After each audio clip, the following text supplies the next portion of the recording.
खजनी थाना क्षेत्र के ग्राम बरवल माफी के रहने वाले धर्मेंद्र सिंह ने बताया कि नवीन पर्ती एवं चकमार्ग की जमीन को कुछ लोग मिलकर कब्जा कर रहे हैं। IGRS के माध्यम से शिकायत के बावजूद कोई कार्रवाई नहीं हुई तो हमने जनता दर्शन के माध्यम से मामले की शिकायत CM से किया। इसके बाद उप जिलाधिकारी सहजनवा ने जाँच कर पर राजस्व कर्मियों से आख्या भी मंगवाया, जिसमें ये स्पष्ट हो गया कि जितेंद्र बहादुर सिंह द्वारा नवीन पर्ती की जमीन को जोता बोया जा रहा है, लेकिन अधिकारियों के आदेश के बाद भी चकबंदी की जमीन पर अभी भी ये लोग कब्जा कर रहे हैं। सोमवार दोपहर 3 बजे प्रेस वार्ता कर पीड़ित ने क्या कहा, सुनते हैं। बरवल माफी खजनी क्या मामला है? एक जमीनी विवाद है भैया, और हमारे गांव के जितेंद्र बहादुर सिंह जी हैं जिन्होंने नवीन पर्ती चकमार की जमीन को कब्जा किया था। इनके खिलाफ मैं कई बार IGRS डाला, कोई कार्रवाई नहीं हुई। उसके बाद हम 22/12/2024 को मुख्यमंत्री जी के जनता दर्शन में गए। वहाँ के प्रार्थना पत्र पर कार्रवाई हुई तहसील प्रशासन के द्वारा, जिसमें यह ज्ञात हुआ कि नवीन पर्ती की जमीन को जितेंद्र बहादुर सिंह ने जोत लिया है।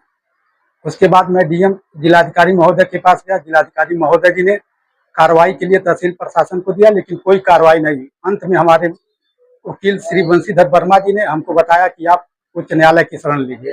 उसके बाद हम एक PIL दाखिल किए उच्च न्यायालय में, जिसके तहत नवीन चकमार्ग तो खाली हो गया, लेकिन नवीन पर्ती की जमीन को इन्होंने विनिमय दिखा दिया, जिस पर न्यायालय ने कहा इसको आप खारिज कराइए, उसके बाद होगा। इन्होंने DDC के यहाँ से विनिमय किया, जो अनैतिक रूप से हुआ है, और इसके विरुद्ध हमने उनके खिलाफ कायमी डाल दी है। कहीं अधिकारी मौके पे गए? हाँ, जिलाधिकारी महोदय चकमार्ग का निरीक्षण करने मौके 12/9/2025 को गए थे। क्या हुआ? तो चकमार्ग बन गया है, मिट्टी पड़ गई। उसके बाद भी DM साहब बोले, जिलाधिकारी महोदय बोले इस पे और मिट्टी डलवा दी है। जमीन कितनी है टोटल? 80 एकड़ है, 20 डिसमिल जो। हाँ, तो सरकारी जमीन है, तो आप क्यों उसमें परेशान हैं? ये हमको प्रताड़ित कर रहे थे, हमको परेशान कर, मेरे खेत में रास्ता खोज रहे थे, इसलिए हम तो किए हैं। क्या मांग है आपको? नवीन पर्ती खाली हो जाए। मुख्यमंत्री जी के जिले में इस तरह का काम हो रहा है कि लोग सरकार, मुख्यमंत्री जी का एक संकल्प है कि कहीं भी कोई सरकारी जमीन 1 इंच कब्जा न रहे। उसके बाद मुख्यमंत्री जी के जिले में 20 डिसमिल जमीन कब्जा कर ली जाए। तो ये तो सरकार अधिकारियों को देखना चाहिए ना, अधिकारी क्यों नहीं उस पे काम कर पा रहा है? अब हम खुद नहीं बता पा रहे हैं किस दबाव में अधिकारी नहीं है। यदि यहाँ काम हो गया तो भैया तो हम क्यों हाई कोर्ट जाते हैं?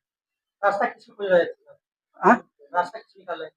रास्ता चकमार्ग था, चकमार्ग था, ऑन रोड पेपर में से चकमार्ग था। क्या मांग करते हैं? मैं मुख्यमंत्री जी से ही मांग करता हूँ कि जो सरकारी जमीन है यह इसको खाली कराई जाए।